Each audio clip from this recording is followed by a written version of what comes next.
Students, బాగున్నారా?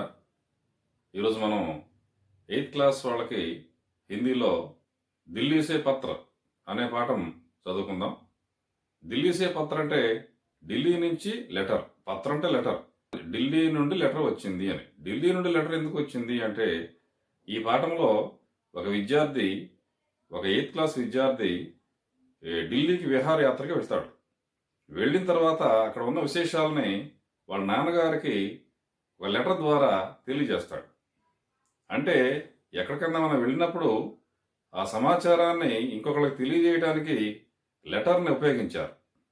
ఈ letter గురించి మీకు చాలామందికి, ఇప్పుడున్న పిల్లలందరికీ కూడా లెటర్స్ అనేది చాలా తక్కువ తెలుసు. అంటే పూర్వకాలం మేము మీ వయసులో ఉన్నప్పుడు, అంటే మేము చిన్నప్పుడు పోస్ట్ కార్డు, ఇన్లాండ్ లెటర్, ఒక పేపర్ మీద లెటర్ రాసి ఒక ఎన్వలప్లో పెట్టి పంపించడం, ఇట్లా 4-5 రకాల లెటర్స్ ఉండేవి. పోస్ట్ ఆఫీస్కి వెళ్ళి పోస్ట్ కార్డు 15 పైసలతో పోస్ట్ కార్డు కొనుక్కొని దాని మీద లెటర్ రాసి పోస్ట్ డబ్బాలో వేస్తే అది మనం ఎక్కడికి రాసామో అక్కడికి వెళ్ళేది. ఇదంతా 2-3 రోజులు టైం పట్టేది. ఇప్పుడు అసలు ఆ లెటర్స్ కూడా ఎవరికి తెలియదు. ఎందుకంటే అంతా కూడా ఫోన్లు, ఈ వాట్సాప్ మెసేజ్లు, ఎస్ఎంఎస్లు, ఈమెయిల్స్, ఇట్లా మారిపోయింది అంతా. కానీ పోస్ట్ కార్డు ఇవన్నీ ఉన్నాయి, వాటి ప్రాముఖ్యత వాటికి ఉంది, ఇంకా ఉన్నాయి. ఈ పాఠంలో చెప్పదలుచుకుంది ఏంటంటే పత్రలేఖన్ అంటే లెటర్స్లో ఎన్ని రకాలు ఉంటాయి, వీటిలో పితాజీకో పత్ర ఎట్లా రాయాలి అనేది ఈ పాఠంలో ఒక ముఖ్యమైన విషయం. అంతేకాకుండా ఢిల్లీలో ఏమేమి చూడదగిన ప్రదేశాలు ఉన్నాయి, ఇదొకటి. ఇంకా అసలు లెటర్స్ పూర్వకాలం ఎలా ఉండేవి, ఇప్పుడు ఎలా మారిపోయినాయి, ఈ 3 విషయాలని ఈ పాఠంలో చర్చించారు. ఇప్పుడు ముందుగా మనము ఇక్కడ ఒక చిత్రం ఉంది, ఇది ఏమిటో చూద్దాం. ఒక కంప్యూటర్కి ఉండే మానిటర్ ఉంది, దాని మీద ఈమెయిల్ అని ఉంది, కింద ఒక పావురం ఉంది. పావురం నోట్లో ఒక లెటర్ ఉంది, ఒక కవర్ ఉంది. దీన్ని బట్టి ఏం చెప్పదలుచుకున్నాడంటే, పూర్వకాలము మేము మీ వయసులో ఉన్నప్పుడు పోస్ట్ కార్డ్ అయి ఉండే అని చెప్పాను కదా, ఇప్పుడు కూడా ఉన్నాయి. అంతకంటే ముందు అంటే రాజుల కాలంలో ఈ పోస్ట్ కార్డులే కనిపెట్టక ముందు పావురాల ద్వారా లెటర్స్ పంపించేవాడు. పావురాల నోటికి, కాళ్ళకి కానీ నోటికి కానీ లెటర్ కట్టి వదిలిపెడితే అది ఎక్కడికి వెళ్ళాలో అక్కడికి వెళ్ళలేదంట. అంత తెలివిగలదు పావురం. పావురాన్ని అలా ఉపయోగించేవాళ్ళు అప్పట్లో. రాను ఈమెయిల్స్ దాకా వచ్చేసింది. ఇప్పుడు ఈ విషయమే ఈ పేజీలో చెప్పబడింది. ఇక్కడ 3 ప్రశ్నలు ఉన్నాయి. चित्र में क्या दिखाई दे रहा है, ఈ చిత్రంలో ఏం కనిపిస్తుంది? इस चित्र में ईमेल, एक कबूतर, एक पत्र दिखाई दे रहे हैं అని రాయొచ్చు. సెకండ్ క్వశ్చన్, కబూతర్ క్యా కర్ రహా హై, పావురం ఏం చేస్తుంది? పావురం ఏం చేస్తుంది? లెటర్ తీసుకువెళ్తుంది. కబూతర్ పత్ర లే జా రహా హై అని రాయొచ్చు. థర్డ్ క్వశ్చన్, ఇస్ చిత్ర మే హమే క్యా మాలూమ్ హోతా హై, ఈ చిత్రం ద్వారా మనకేం తెలుస్తుంది? ఈ చిత్రంలో అంటే ఈ చిత్రంలో లెటర్స్ ఏ విధంగా డెవలప్ అయినాయి, లెటర్స్ స్థితి అని తెలుస్తుంది. మొదట్లో పావురాల ద్వారా లెటర్స్ పంపించేవాళ్ళం, తర్వాత ఈమెయిల్స్ దాకా వచ్చింది. ఈ మొదట్లో ఉన్న ఈ 3 ప్రశ్నల గురించి. ఇప్పుడు మన పాఠంలోకి వెళ్తే ఇక్కడ చూడండి, పితాజీకో పత్రం. లెటర్స్లో అనేక రకాలు ఉంటాయి. వీటి గురించి ఔపచారిక ఏమిటి, అనౌపచారిక ఏమిటి, ఇవన్నీ కూడా ఒక ప్రత్యేకమైన వీడియో చేస్తాను, అందులో చూద్దాం. ఇప్పుడు మాత్రం పితాజీకో పత్ర గురించి తెలుసుకుందాం. పితాజీకో పత్ర రాసేటప్పుడు ఇక్కడ చూడండి, రైట్ సైడ్ చివరిలో సెక్టర్ 9A నయి ఢిల్లీ, కింద దినాంక్, డేట్ ఉంది. అంటే ఏమిటంటే ఏ లెటర్ బిగిన్ చేసినప్పుడైనా సరే ఫస్ట్ రైట్ సైడ్ కార్నర్లో మనము ఎక్కడి నుంచి రాస్తున్నామో ఆ ఊరి పేరు, దాని కింద ఎప్పుడు రాస్తున్నామో ఆ డేట్ రాయాలి. తర్వాత లైన్లో లెఫ్ట్ సైడ్ చివరిలోకి చూడండి, మార్జిన్ దగ్గర నుంచి పూజ్య పితాజీ అని ఉంది. చుట్టి పత్రం మీకు గుర్తే ఉంటుంది. చుట్టి పత్రంలో ఫస్ట్ ఏం రాశామంటే సేవామే శ్రీ ప్రధానాధ్యాపక్ జీ అని రాశాం. ఈ సేవామే అనేది టు అని అర్థం, టు అడ్రస్. పితాజీకో పత్రకి టు అడ్రస్ రాయకూడదు, ముందు డైరెక్ట్గా పూజ్య పితాజీ. ఇంగ్లీష్లో అయితే డియర్ ఫాదర్ అంటాం. కింద సాదర్ ప్రణామ్, నమస్కార్. ఆ తర్వాత హమ్ పర్సన్ సకుశల్ ఢిల్లీ పహుంచ్ గయే, ఇక్కడి నుంచి మ్యాటర్ వస్తుంది. రైట్ సైడ్ చివరిలో మన ఊరి పేరు, కింద డేటు. లెఫ్ట్ సైడ్లో ఫస్ట్లో పూజ్య పితాజీ, దాని కింద సాదర ప్రణామ్, ఆ తర్వాత నుంచి మ్యాటర్ బిగిన్ చేయాలి. హమ్ పరసం సకుశల్ ఢిల్లీ పహంచ్ గయే. పరసం అంటే మొన్న. దీనికి 2 రకాలు ఉన్నాయి, 2 అర్థాలు ఉంటాయి. పరసం అంటే మొన్న, ఎల్లుండి 2 రకాలు. పాస్ట్ టెన్స్లో అయితే మొన్న, డే బిఫోర్ ఎస్టర్డే. ఫ్యూచర్ టెన్స్లో తీసుకుంటే పరసం అంటే ఎల్లుండి, డే ఆఫ్టర్ టుమారో. ఈ 2 రకాల తేడా ఉంటుంది. పరసం కల్ కూడా అంతే. కల్ అంటే రేపు అని వాడచ్చు, నిన్న అని వాడచ్చు. రేపు, నిన్న. ఇట్లాగే మొన్న, ఎల్లుండి. ఈ 2 రకాలుగా కూడా పరసం వాడతాం. పరసం సకుశల్ ఢిల్లీ పహంచ్ గయే. ఇది కనుక పాస్ట్ టెన్స్ అనుకోండి మొన్న, ఫ్యూచర్ టెన్స్ అనుకోండి ఎల్లుండి. ఇట్లా వాడుకోవాలి. పరసం సకుశల్ ఢిల్లీ పహంచ్ గయే. మొన్న మేము సకుశల్ అంటే క్షేమంగా ఢిల్లీ చేరాము.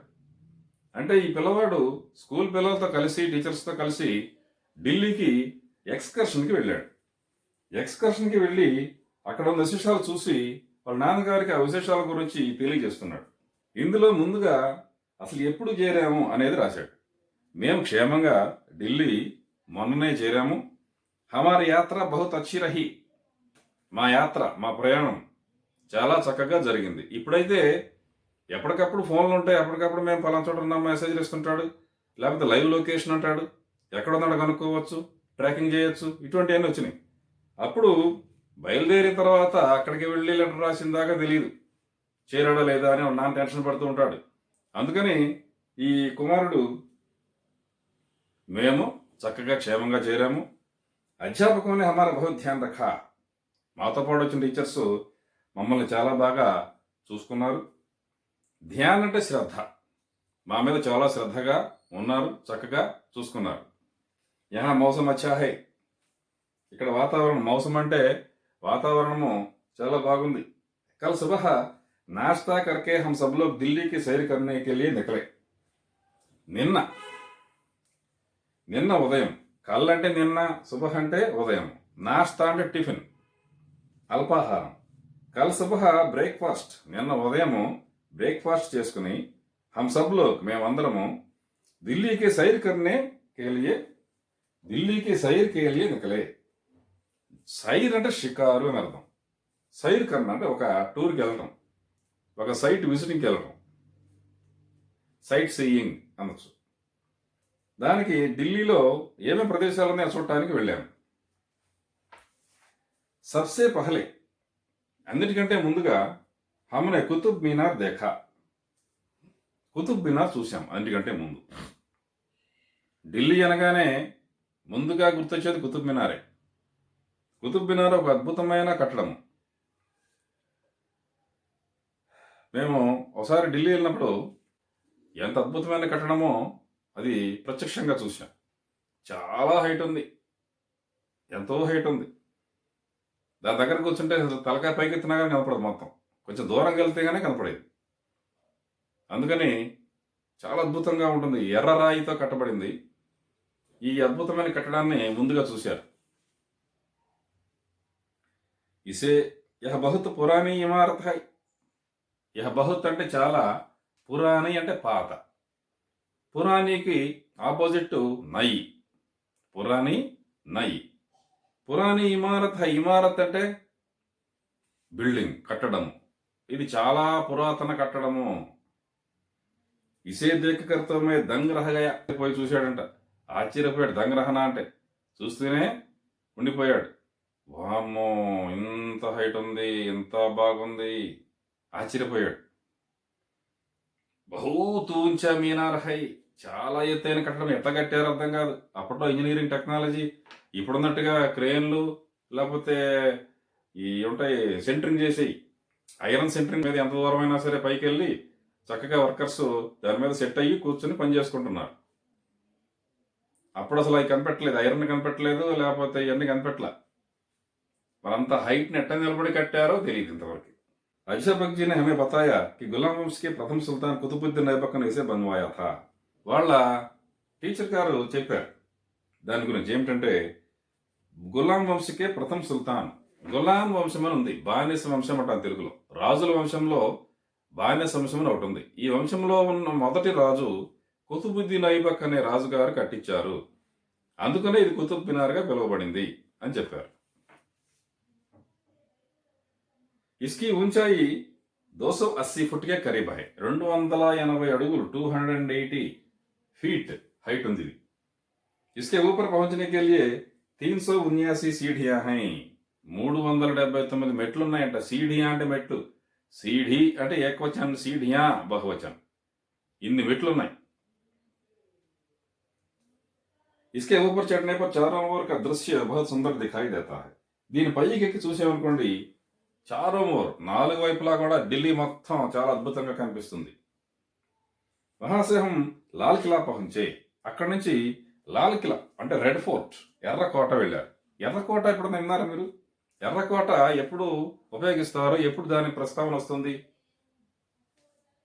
సంవత్సరానికి ఒకసారి రిపబ్లిక్ డే లేదా ఆగస్టు 15 లాంటివి వచ్చినప్పుడు మన భారత ప్రధానమంత్రి ఎర్రకోట బురుజుల మీద నుండి ప్రసంగిస్తారు. మేరే ఆశ్చర్య ठिकाना ना था. ఆశ్చర్యపోయాడు చూసి. मैंने तो केवल इसे 26 जनवरी और 15 अगस्त के दिन ही टीवी पर देखा था. 26 జనవరి లేదా 15 ఆగస్టు రోజే చూస్తాను టీవీలో, కానీ ఇక్కడికి వచ్చి ప్రత్యక్షంగా చూశాను. Lal కిలాతో Lal Qila high. Red fort అంటే రెడ్ ఫోర్ట్, దానికి సాటి లేదు ఇంకో కట్టడము, మనం అలా చూడలేము. జైసా నామ్ వైసా కిలా, దాని పేరు ఏమిటి? రెడ్ ఫోర్ట్ కదా, అట్లాగే అది అట్లాగే ఉందంట, బాగా రెడ్గా. ये लाल पत्थर का बना हुआ है. లాల్ పత్థర్ ఎర్ర రాయి, అది అట్టే దొరుకుతుంది రాజస్థాన్ అటు సైడ్ ఎక్కువ కట్టడాలు అంతే ఉంటాయి. ఆ ఎర్ర రాయితో కట్టారు. यह एक मजबूत और सुंदर किला है. ఇది చాలా స్ట్రాంగ్.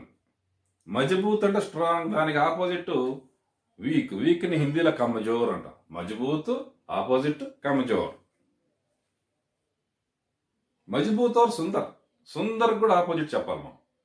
సుందర్ అంటే అందమైన, దానికి ఆపోజిట్ అందవికారమైన, అందవిహీనమైన లేదా కురూప్. సుందర్కి కురూప్ ఆపోజిట్. मुगल बादशाह షాహజహాన్ ने इसे बनवाया था. ఈ రెడ్ ఫోర్ట్ ని ఎవరు కట్టారు? ఈ రెడ్ ఫోర్ట్ ని ఎవరు కట్టారు అంటే షాజహాన్, మొఘల్ సామ్రాజ్యం. మొఘల్ చక్రవర్తి అయిన షాజహాను ఈ రెడ్ ఫోర్ట్ ని కట్టాడు. यहाँ पर एक स्थान है दीवाने खास. दीवाने खास అనేది కూడా ఉంది ఇక్కడ. అయితే इसकी दीवार पर फारसी की पंक्तियां लिखी हैं. దాని మీద फारसी భాషలో రాసింది ఏమని? जिसका अर्थ है यदि संसार में पृथ्वी पर कहीं स्वर्ग है तो यही है, यही है, यही है. ప్రపంచంలో ఈ భూమి మీద స్వర్గం అంటే ఎక్కడైనా ఉంది అంటే అది ఇక్కడే. ఎక్కడ? ఈ ఢిల్లీలో ఎర్రకోట దగ్గర. అంత స్వర్గం లాంటి సుఖము, స్వర్గం లాంటి అందం ఉంటుందట అక్కడ. इसी किले के पास जामा मस्जिद है. जामा मस्जिद ఉంది అక్కడ, పెద్దది. భారత్ కి సబ్సే బడి మస్జిద్ है. భారతదేశంలో అన్నిటికంటే పెద్ద మస్జిద్. इसे भी कला प्रेमी शाहजहां ने बनवाया था. ఇది కూడా ఎవరు కట్టారంట? షాజహాన్. यहाँ पर हजारों की संख्या में मुसलमान भाई नमाज पढ़ते हैं. వేలాది ముస్లిమ్స్ రంజాన్ పండుగ ఇటువంటి పండుగ అప్పుడు కొన్ని వేల మంది ఒకేసారి అక్కడ ప్రార్థనలు చేసుకుంటారు. పురాణే భవనం మే జంతర్ మంతర్ भी देखने लायक है. ఇంకా జంతర్ మంతర్ అనే భవనం కూడా ఉంది అక్కడ. ఇసే జైపూర్ కే నరేష్ మిర్జా రాజా జయసింహాని बनवाया था. ఈ జంతర్ మంతర్ అనే దాన్ని ఎవరు కట్టారంటే రాజపుత్ర రాజుల్లో జయసింహ అనే ఆయన కట్టాడు. ఇస్మే ధూప్ గడి హై. ధూప్ ఘడి, ధూప్ అంటే వేడి, ఎండ. ధూప్ అంటే ఎండ, ఘడి అంటే గడియారం. ఈ సన్ క్లాక్ అంటాం. ఎండను బట్టి, సూర్య కిరణాలను బట్టి టైం చెప్పే ఒక గడియారం ఉంది అక్కడ, ప్రత్యేకమైనది. सूर्य की किरणों के आधार पर यह यंत्र आपको सही सही समय बता देता है. ఈ సూర్యకిరణాలని బట్టి ఇది మనకి సరైన సమయం చెప్తుంది. హజరత్ నిజాముద్దీన్ కి దర్గా భీ దర్శనీయ స్థానం హై. ఇంకా హజరత్ నిజాముద్దీన్ దర్గా ఉంది అక్కడ. ఈ దర్గా కూడా చాలా ముఖ్యమైన ప్రదేశం. ఢిల్లీకి ఆధునిక భవనం. ఇప్పటి వరకు మనం పురాతన భవనాలు చూసాం, పురాతన రాజులు కట్టిన బిల్డింగ్ చూసాం. తర్వాత ఇప్పుడున్న భవనాలు, ఇప్పుడు మనం వాడుకుంటున్న భవనాలు ఏమున్నాయంటే ఆధునికంగా రాష్ట్రపతి భవన్, సంసద్ భవన్, రాష్ట్రపతి భవన్ తెలుసు మీకు. సంసద్ భవన్ అంటే పార్లమెంట్, సంసద్ అంటే ఇంగ్లీష్లో పార్లమెంట్. ఉల్లేఖనీయ హై, ఇవి ముఖ్యమైనవి. यहाँ का इंडिया गेट, अक्षरधाम मंदिर, लोटस टेम्पल, संग्रहालय, संग्रहालय అంటే म्यूजियम तथा चिड़ियाघर भी देखने योग्य हैं. चिड़ियाघर అంటే జూ, జంతు ప్రదర్శనశాల. ఇవన్నీ ఉన్నాయి అక్కడ. यहाँ पर हमने बापू की समाधि राजघाट भी देखा. గాంధీ గారి సమాధి ఉంది రాజ్ఘాట్, దాని పేరు. అది కూడా చూశారు. అధ్యాపక జీనే బతాయా కి యమునా నదికి గోధుమే. టీచర్ ఏం చెప్పారంటే యమునా నది ఒడ్డున ఉన్న ఈ షహర్, ఏ షహర్ అంటే సిటీ, ఈ సిటీ భారత్ కి రాజధాని హీ నహీ బల్కి దునియాకి ప్రసిద్ధ నగరం మేసే ఏక హై. ఇది ఒక భారతదేశ రాజధానిగానే కాకుండా ప్రపంచంలో ఉన్న ముఖ్యమైన నగరాల్లో ఇది కూడా ఒకటి. యహ నగర్ కిసీ కా భీ మన్మోహ లేతా హై. ఈ సిటీ ఎవరినైనా సరే ఆకర్షించి వేస్తుంది. రాత్ కో హమనే ఢిల్లీ కా విశేష వ్యంజన్ చోలే భటూరే ఖాయా. ఆ రాత్రి తిరిగి వచ్చి వాళ్ళు అక్కడ ఉన్న స్నాక్స్ తిన్నారు. ముజేతో యహా బహుత్ మజా ఆయా. ఈ ఢిల్లీలో చాలా ఆనందం వేసింది, చాలా ఎంజాయ్ చేశాను. మై పరసం కర్లవటంగా, పరసం అంటే ఎల్లుండి వస్తాను నేను ఇంటికి. ఫస్ట్ పరసం అని మొన్న నేను వచ్చాను ఇక్కడికి అన్నాడు, మళ్ళీ ఇప్పుడు పరసం అంటున్నాడు, అంటే ఎల్లుండి. ఈ రెండు రకాలుగా ఉపయోగించాడు ఇక్కడ. మాతాజీ కో మేరా ప్రణామ్ और బహన్ జైనీ కో మేరా బహుత్ ప్యార్. తల్లిదండ్రులకి తండ్రికి లెటర్ రాసేటప్పుడు చివరిలో మనము మొత్తం మధ్యలో మ్యాటర్ అంతా అయిపోయిన తర్వాత చివరిలో తల్లికి నమస్కారం చెప్పాలి.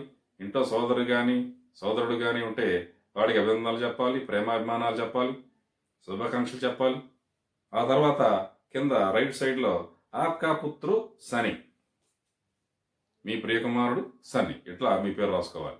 ఇది ఈ పాఠం. ఇందులో పత్రలేఖనంలో పితాజీకి పత్ర ఎలా రాయాలి, దాంట్లో ఢిల్లీలో కొన్ని విశేషాలు ఏమున్నాయి, వీటన్నిటి గురించి చర్చించాం. నెక్స్ట్ వీడియోలో ఇందులో పార్ట్ 2 చేద్దాం. ఈ పార్ట్ 2లో ఏముంటాయంటే ఇందులో ఉన్న మీనింగ్స్, గ్రామర్ పాయింట్స్, క్వశ్చన్స్ అన్నీ ఉంటాయి. నెక్స్ట్ వీడియోలో మళ్ళీ కలుద్దాం. Thank you.